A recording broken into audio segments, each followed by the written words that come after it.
Welcome to The Value of One, The Power of All, a podcast created by the Ron Brown Scholar Program.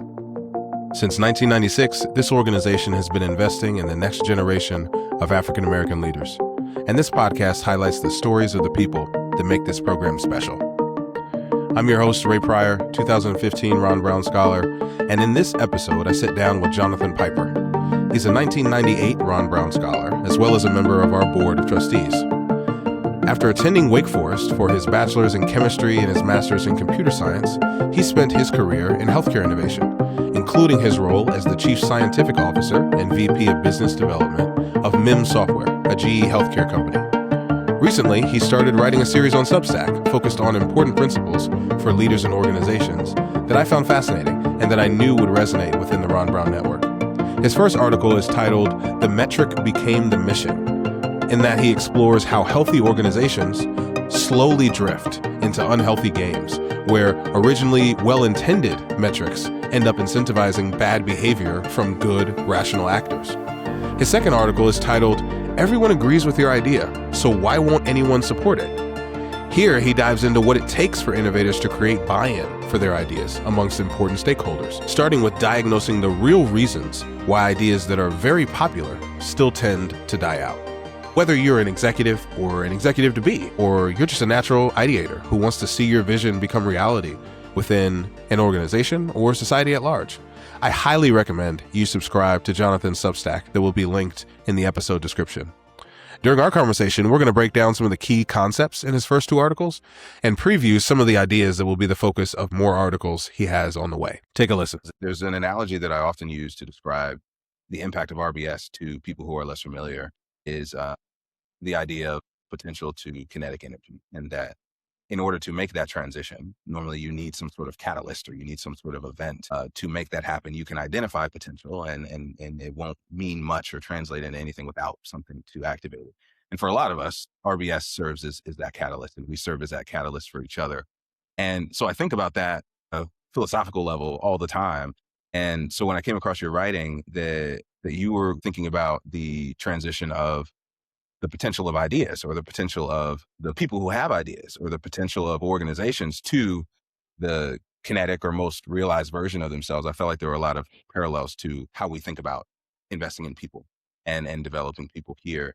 So just excited to have this conversation with you. Why did you start writing on Substack? Yeah, it's actually a great intro, because I think, one of the things that I've kind of discovered over my career in healthcare innovation is there is no shortage of brilliant ideas. I used to think of myself as an inventor. Like that used to be like my identity, and how I felt like I contributed most significantly is I had a great idea.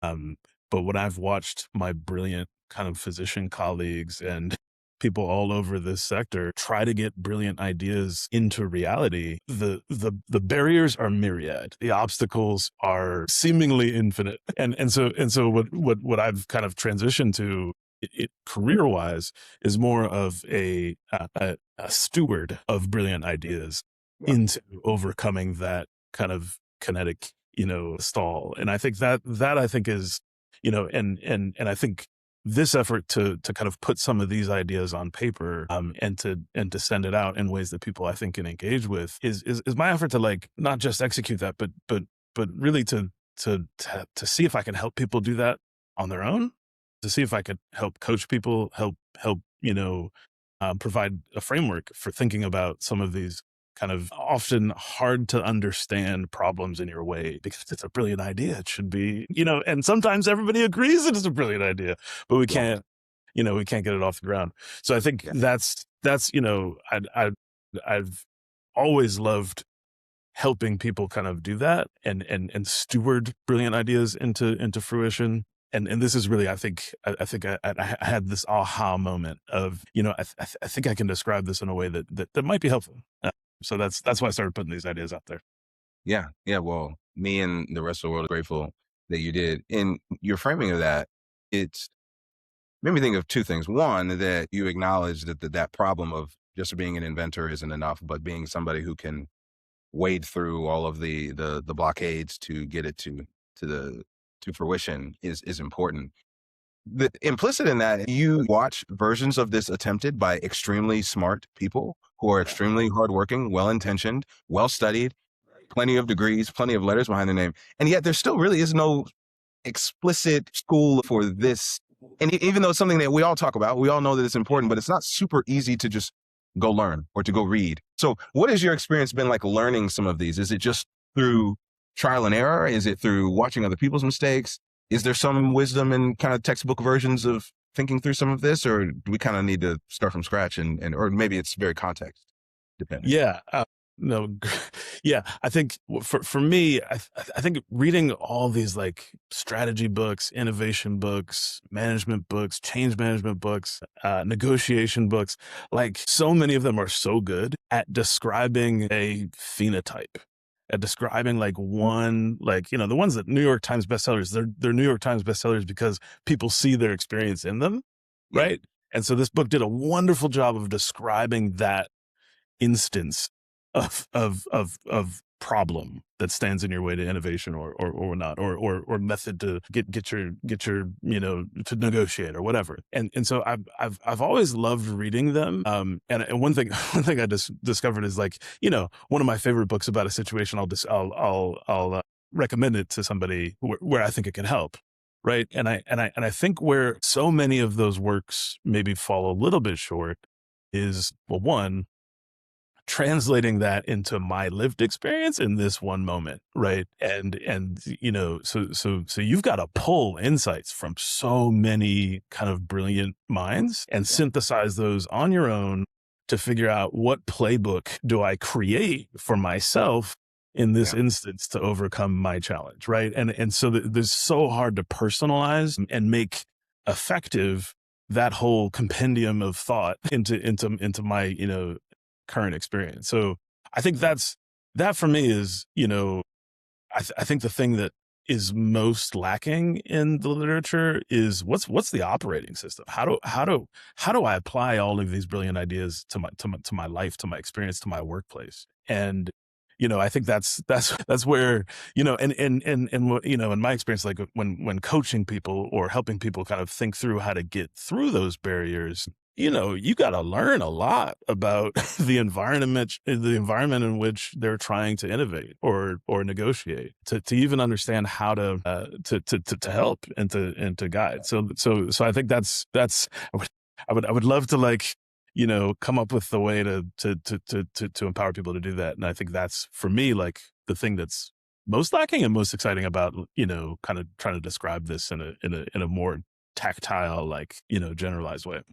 And certainly needed a lot more than even several books or an entire library can do, is understand the context. And even I think that what I'm grateful for your writing so far even is just that the ability to synthesize all of those thoughts and concepts is a skill that not everybody is great at, and it takes time and effort. And so being able to lean on somebody who is an expert in that synthesizing can help hopefully make that process a bit more efficient. So yeah, cool stuff. So I want to talk about one of your articles that focuses on the, I'll say the more personal side, and then maybe we can get to the organizational, institutional one. That I think the title is somewhere along the lines of "Everybody loves your idea. Why isn't anybody supporting it?" And I cannot tell you how many times, even within Ron Brown, Ray is the ideas guy. I am 100%.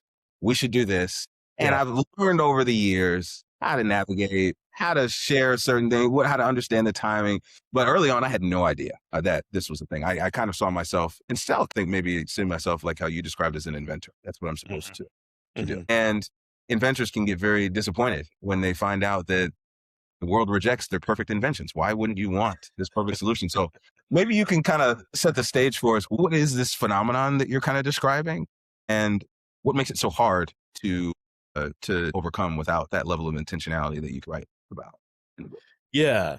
I think the first place to start, and I think, you know, I skipped a few steps in what I think the process is when writing this article, because I wanted to hone in on something that I think, and I'm glad it resonated, because I think, you know, inventors experience this so viscerally, right? So I thought this would resonate for people. But I think the fact is, there are so many, like, the symptom of I've got a brilliant idea and it's not moving is a symptom, right? And I think as inventors, we have skills that we have honed so I improve my communication around it. Clearly they didn't understand. Or Yeah. I translate that into, something that they can pass along to their colleagues or to their leaders, right? Or like these skills that each of us have honed to like tighten the invention, or maybe I have to tweak this thing to overcome this one, those are the things those are the skills that's the toolbox that we bring, often to that problem.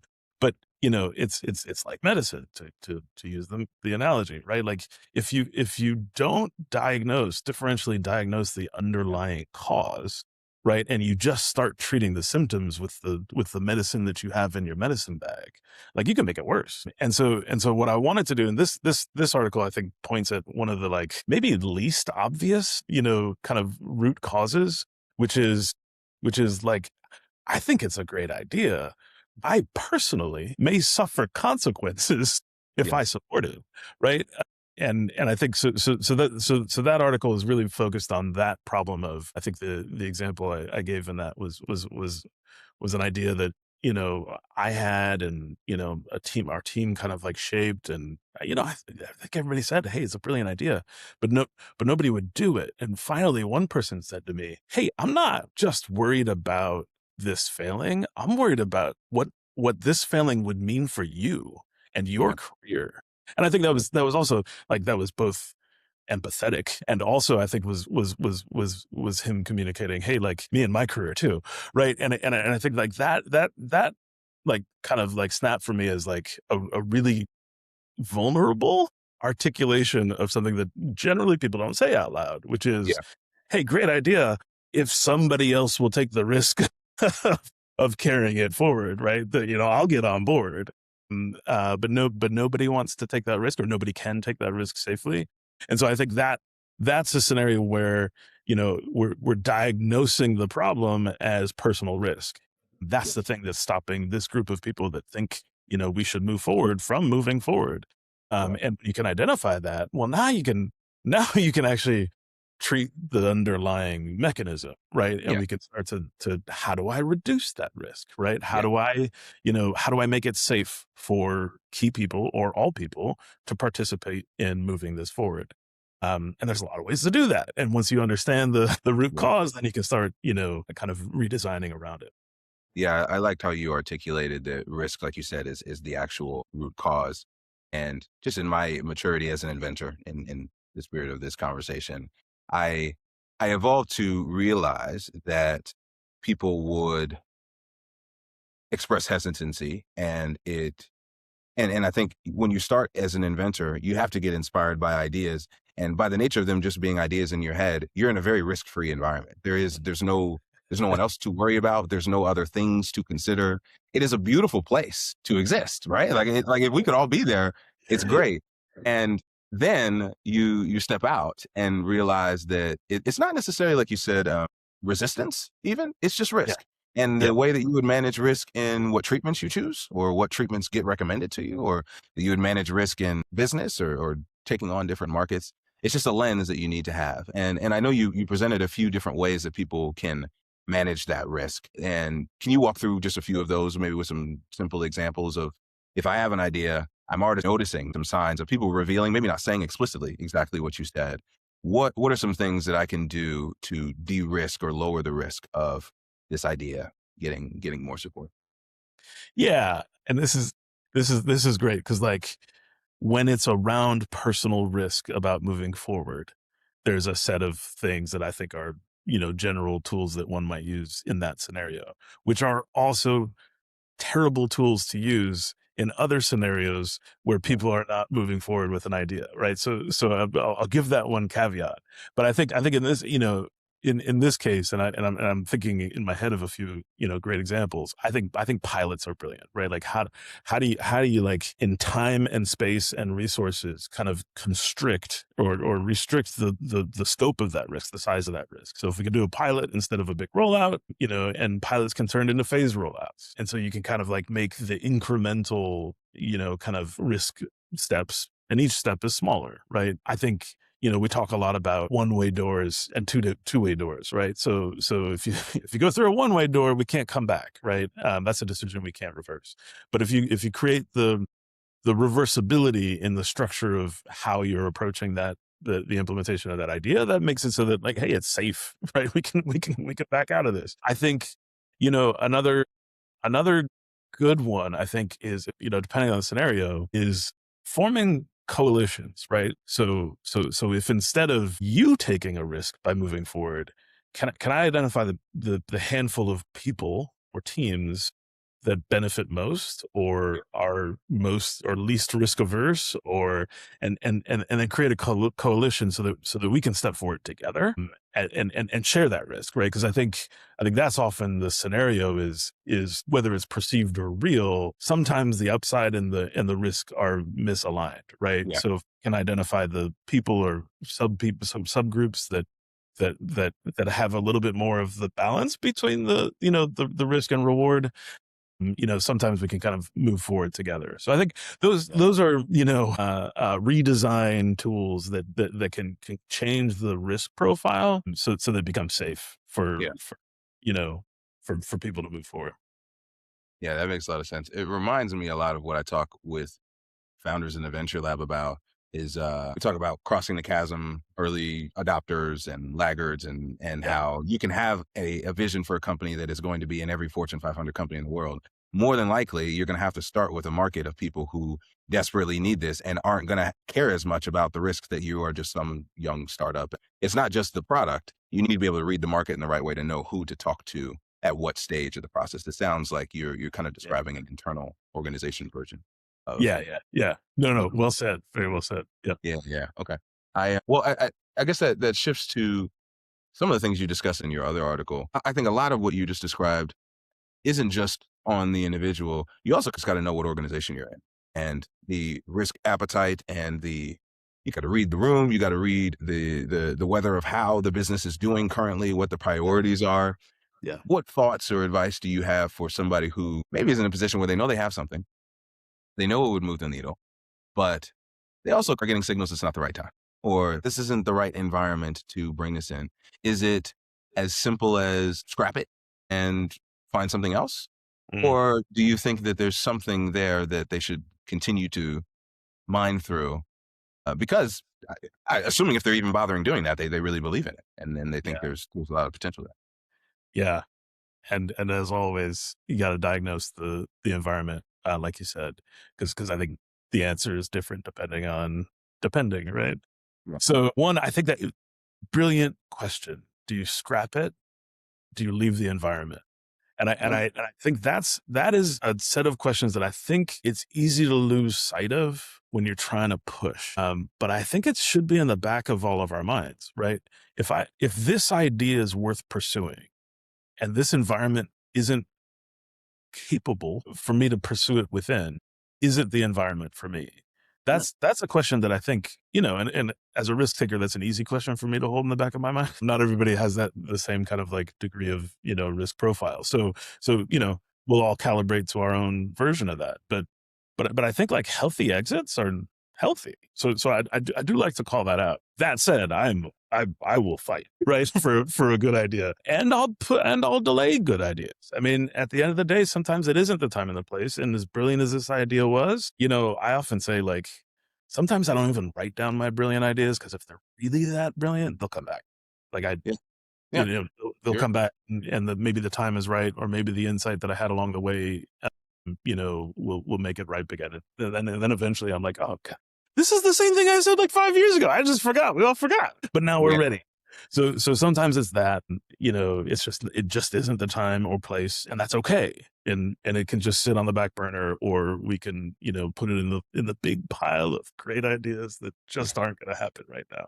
But I think, where what I love is, identifying the ideas that are worthwhile and helping the organization or this environment to become a space where that can flourish on its own, right? Where it's rational for that great idea to come to its fruition. Like, I think that for me is like, that has become my passion, is identifying how to reconfigure an environment so that a good idea can just become the natural outcome Yeah.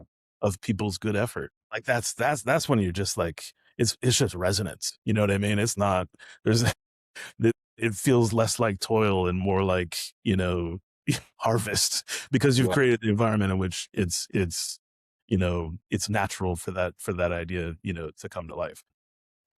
I think maybe that answered the question. Yeah.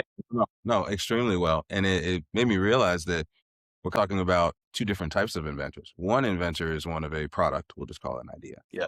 And the other is the inventor or the curator of this environment that you described.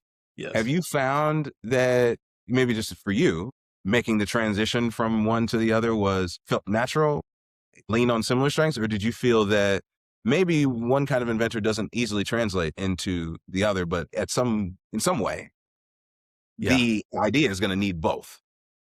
The idea is going to need both. And some inventors are both, or are in an environment where, both can kind of happen, or are paired with somebody who, can bring it the next step. I think the skill sets are very different, and some people embody both and some people don't.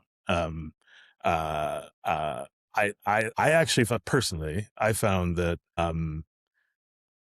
like maybe more rare is the environment curator, the environment, than inventor. And so for me personally, like part of how I made that transition was almost to abandon my inventor persona.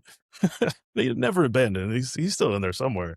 But like, I don't love my ideas anymore. Like I've when I hear somebody else's brilliant idea, I get just as excited as I do about my own brilliant ideas, because and the beauty of that is now I've like 1,000-fold, increased the pool of brilliance from which I can pull. Yeah. And I think that's an exciting place to be, right? Like if you're always stuck with your own ideas, like you said, in the echo chamber, they always sound great. But if instead I can pull from everywhere and find the thing that's going to really change, I think that's been like where I've found my passion. Personally, what I'm hoping I can do through this series of articles and wherever this goes, if I get the resonance, and I'm approaching this with a lot of humility, because it might not translate the way I want it to. But what I'm hoping I can do is help people nurture the skill sets to change their environments. And if I can make it easier, if I can put something out there that makes it easier for inventors to develop those capabilities and skills to both kind of diagnose and, reconfigure the environment in which their ideas live, or other people to help, that transition, maybe a higher percentage of those brilliant ideas come to life. Yeah, that's well said. The way that you talk about that is not all that different than the very privileged position I get to be in running the Venture Lab here. Is I get the excuse to talk to the smartest people over the course of 30 years of Ron Brown folks who are trying to use technology to solve the biggest problems. Yeah. I could sit here and say, as a scholar myself, I would get a lot of value of building something of my own. And for all intents and purposes, yes, I do have ideas. I do plan to build one day, and that will come to fruition. But you increase the surface area for finding the right people, for finding the right environment, for finding the right idea, for just getting inspired in the right way. If you use yourself as kind of a multiplier in the way you describe. I'm looking ahead to you, and in that if it's giving you as much fulfillment as I think it's starting to give me, I think it's a good sign. So I'll keep going. Good. Very I love. So you in the other article that you've written so far, you talk about similar concept that an organization has potential that it has not yet tapped into, in the way that we kind of just talked about a leader who's trying to navigate, how do I take my ideas somewhere else? Entire groups of people also have that problem too, that we all have come here for a mission, and that mission is worthy and something that inspires us. But for whatever reason, things don't live up to the expectations. And you kind of zero in on metrics and what we choose to focus on being an extremely important decision. And so I'm wondering if you could walk through what about choosing a metric and that choice, or the metric itself, kind of end up being the thing that betrays you. How does that come to fruition? Because you go to business school or you go to any conference or workshop, data. Everything is data driven. We need to be tracking things. Everything is a dashboard now. We all need to be looking at all of the dials that we can twist to make this work. And so I don't think it's a shortage of data. I don't think it's a shortage of numbers necessarily, right? Like and certainly with if as more AI native companies emerge and that everyone's listening to everyone's conversations and everything is everywhere, you're not going to struggle finding, right? But it still doesn't mean we don't have the discernment at an institutional level on what we should be. So maybe you can through some of the concepts that you wrote about now. Yeah, and great connection. I think data-driven decision-making, data-driven everything is where we are, where we're going, and where we're going to go more. So I do think that concept of metrics and data-driven, layer is critical and more critical as we go. Metrics are critical to scale anything across an organization, right? Like you have to be looking at your dashboards and your metrics, your KPIs. These things are absolutely critical to success. I think there's two ways that can like topple when you start building your house on your metrics, and probably more than two, but two that I think I was trying to point out in that article. One is when you when you miss the mark on the metric, it's okay to miss the mark, right? And frankly, every time you sit down and you say, okay, how do I define this KPI? You are making a compromise, right? You cannot measure value directly, right? Otherwise you can automate the whole thing. So you can't, or if you can, it takes too long, right? So you have to have some metric that is the best surrogate that you can come up with, that you can gather the data on in a way that feeds back fast enough for you to do something about in order to kind of push the whole organization in the right direction, or the team, or whatever, whatever level you're dealing with. So those things are critical. But just, I think another critical thing is to have the humility to say, it is a surrogate. I probably got it wrong. I hope I got it good enough. And to constantly like measure your metrics. And in fact, I think like for an organization, like that needs to be structural. You need to have the structural methodology to measure your own metrics and to make sure that they are still surrogates for value. Because a lot of times they do get out of kilter. And if you don't have that humility or those checkpoints in place, the beacon example that came up for me in that article, and that I used in that article was the Wells Fargo like number of accounts per individual, and like that was supposed to be a metric of engagement, right? Like you're supposed like that was when they were redesigning their Pryor environment, they said, hey, like we need to make sure that we're like serving our customers deeply. Like that's a reflection of value. So how many accounts they have open with us reflects how deeply we serve them. That was probably a brilliant idea. That drove a lot of value, increase of engagement. But then, that when the metric itself became the North Star instead of the value that the metric was attempting to measure, then you start, driving towards something that is pseudo valuable. And sometimes pseudo valuable can become perversely invaluable. And I think, and it's, it's test scores in education. It's, throughput in hospitals. Like those measure important things, but that's not the value of the institution or the organization. Right? So that I think is the main thrust of what I was getting at there. I like how you articulate the measuring the metric that, whatever term you want to use, tracking the variance, the standard of error or confidence interval, or, how well do you know that we should be looking at this versus something else? And acknowledging that. And like you said, having a system that tracks that. I'm also feeling like there's a part where your two articles are connected, talking about similar things, is that within a big organization, there are individual people with careers, and the success of their careers was about hitting this particular metric. And so it's not just at an organizational level.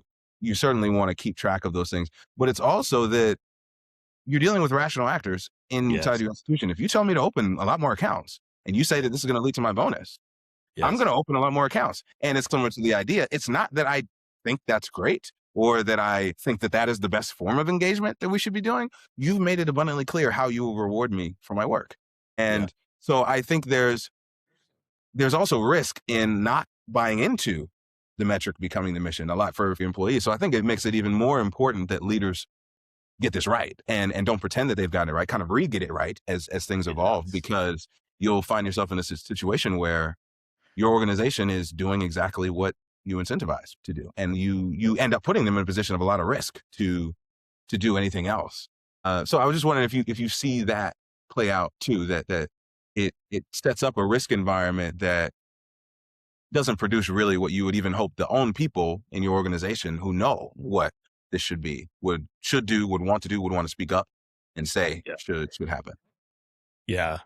When good actors are chasing bad outcomes or acting in a way that produces bad outcomes, you've designed the wrong system. And I think you're right. And at the leadership layer, you've got to be, one, thinking about that, two, thinking about people, like humans.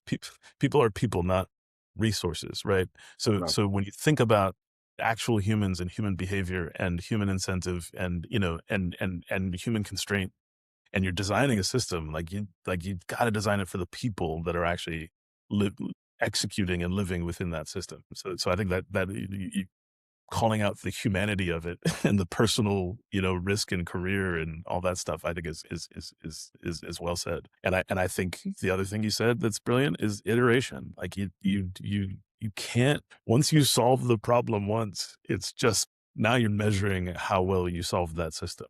And if you detect that the solution is either suboptimal because you missed something and that feedback loop told you that, or the environment, the global environment around your system has changed, which has caused this to no longer be, a healthy and productive way to work, then you have to redesign it against all of those things. And that's, I think now we get into adaptive organizations and how you think about kind of constantly improving yourself. And I think that's critical. But and this is why I always come back to system design, and, I'll try to keep it outside of game theory, but I do like to stay rooted in, theoreticals as well.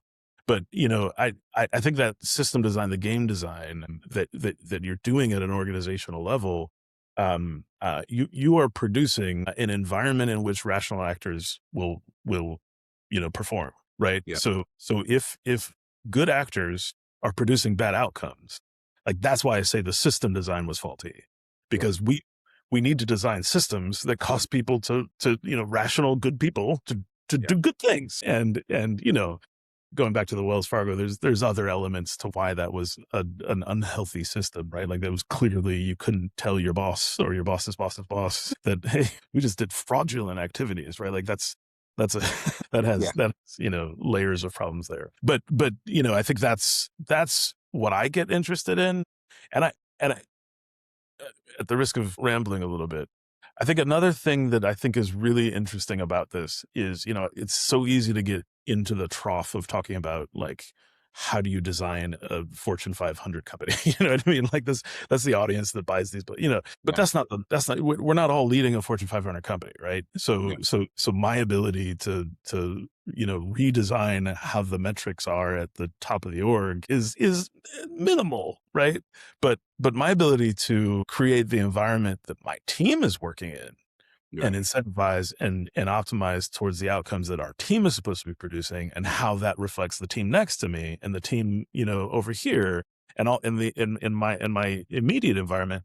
I think that's the other thing that I think, a lot of the, the books on the shelf don't really talk as much about, is how do I, design my world, and how do I influence the architecture around me as well, that maybe I don't have control over, but maybe that's the universe in which I can influence. And so I think even in an environment that is globally perverse, like the Wells Fargo example, the ability to create local harmony and to optimize towards the right things and avoid the bad things, I think is possible. And where it isn't, healthy exit. Right. Yeah. Well said. I wanted to circle back to the healthy exit conversation and hear some of your thoughts around that, as well as just the spirit of you as an inventor. As you said, you're naturally somebody who's going to seek risk, and for you, it probably isn't even that. It's more you're seeking opportunity, and risk normally comes with that. And I wonder I meet a lot of RBS inventors like you and I a lot through the Venture Lab and who think this way. The calculus for them, even people who are of the same spirit as people who build companies or launch innovations or do a lot of these different things. For Ron Brown scholars, normally that calculus is a little bit different and a bit, I don't want to make blanket assumptions about all of us, but the nature of us being a part of this group means we all didn't come from immense wealth. And we all likely have other considerations besides just ourselves to make our career decisions, whether it's quite literally supporting other people or whether it's other people's opinions or even just a self-concept that was rooted in wanting to do something for the people from whom you came and that helps you get here. And I think that normally creeps into maybe crowd out the inventor risk taker in us to think that a healthy exit isn't something I can do.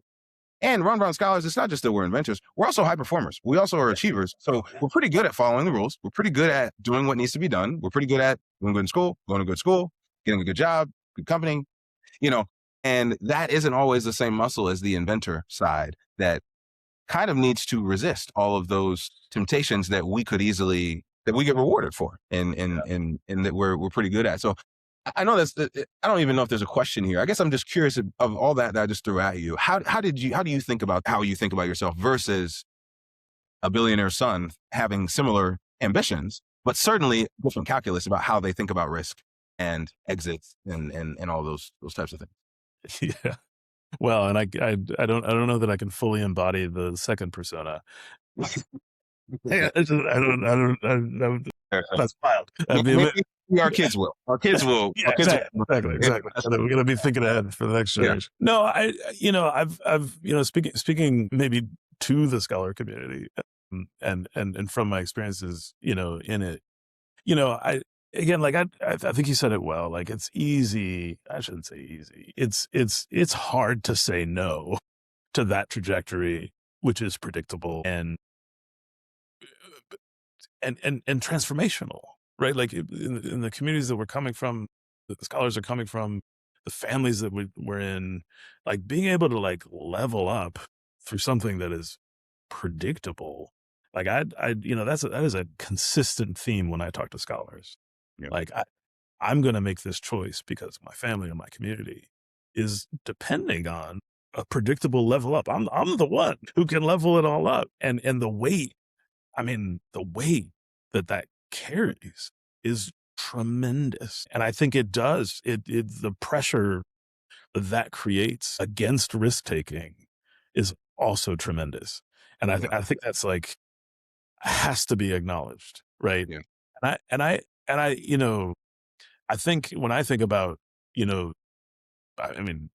talked about this over the years with the Venture Lab, like creating those environments and support systems, and it's more than a support system. It's a community of entrepreneurial risk takers. I think one normalizes it, which I think is important. Like this is a plausible, feasible, and predictable. Yeah. But the outcomes are excellent on this track too. Well, I'm not all out on my own. And frankly, one of the things that I've loved about the scholar community is the alliances, the ones that are, arm's length, and the ones that are like, hey, let's build this together. I think we're sharing the risk, coming back to the first point. Right. Yeah. And I think that's brilliant. I think that's going to be so helpful, because in the same way that this community can level up their families and their communities and, causes that are geographically and emotionally close, I think this community, the impact that we're going to have through the innovative ideas that we step out that nobody else sees that way, like the systematic pressure against certain perspectives, certain innovative perspectives is a detriment to our global society, right? So I think it's like critically important that we help normalize and that we help we create an environment where that is actually a rational choice to make. To come back to the mantra here, and I think the Venture Lab is a huge step towards that. Like it's creating an environment which makes that a more rational choice than it would otherwise be. And I think that's, the outcomes from that are going to be good. Yeah. Yeah. Well said. And a lot coming down the pipeline in the venture lab to try to curate that environment. And I just got one more question for you that's philosophical that I think is in everything. As you said, we've been talking about the same thing in a lot of different arenas and domains, and I love how you brought it full circle. I've been thinking in my personal life a lot about courage, and that the courage to do hard things is a great muscle to have. I have a 3-year-old. I'm thinking about how I want her to be a courageous person, right? Yeah. And but I've been complicating the more simple level of is you should do hard things. You should do things that scare you, to the lens that you've kind of brought through your articles and through this conversation, that it may not necessarily be that every organization or every person needs to always do the big, scary, courageous thing, but somebody and somehow, or maybe it's an entity, maybe it's the person who designs the game. If it's your idea, it's you need to make it cost less to make that courageous decision. And that it doesn't make, like, scholars starting companies, we don't, in of our, just by what we can do, make it any less or more likely necessarily, or any less, more of a risk to their families or to their livelihoods or whatever they choose to do. We can't poof and make it so that you can do it risk-free. But I do think we can make it feel like you don't need as much courage to take every single little step. And that's kind of what you're describing with pilots, with coalitions, with all of this, is that we all have the most courageous versions of ourselves in it, but to ask every single time us to put our entire careers on the line, to put the entire organization on the line, that's asking a lot. And normally you're just going to leave, you're going to sit in stasis. So I'm just curious about how you think about that, and what do you think about my new lens I'm adding to courage, and that maybe it's not always about do the hard, scary thing, but maybe it's about work hard to put yourself in a position to where you can do hard things and it doesn't feel as scary, and that it's not as scary to everybody else. And that might actually be what, not that like that's what courage is, but that might really be what we're after when we say we want people to do more courageous things in that way. Yeah. No, because courage can be stupid. Like, yeah, exactly. Like risk taking is sometimes really dumb. Yes. Right. And don't do it. I actually, light bulb moment for me. So thank you. And maybe next time I can describe a new project that I'm kind of going down, because it's precisely that. The number of people who have said, "Hey, you're crazy. Don't do that." I'm used to that. But the way you do it is to pilot it yourself. I am making it safer for myself to undergo this thing that everybody says is crazy. My first step isn't going to be crazy. My first step is going to be a little risky, but it's not going to be crazy. It's going to be a little risky, and I'm going to learn something.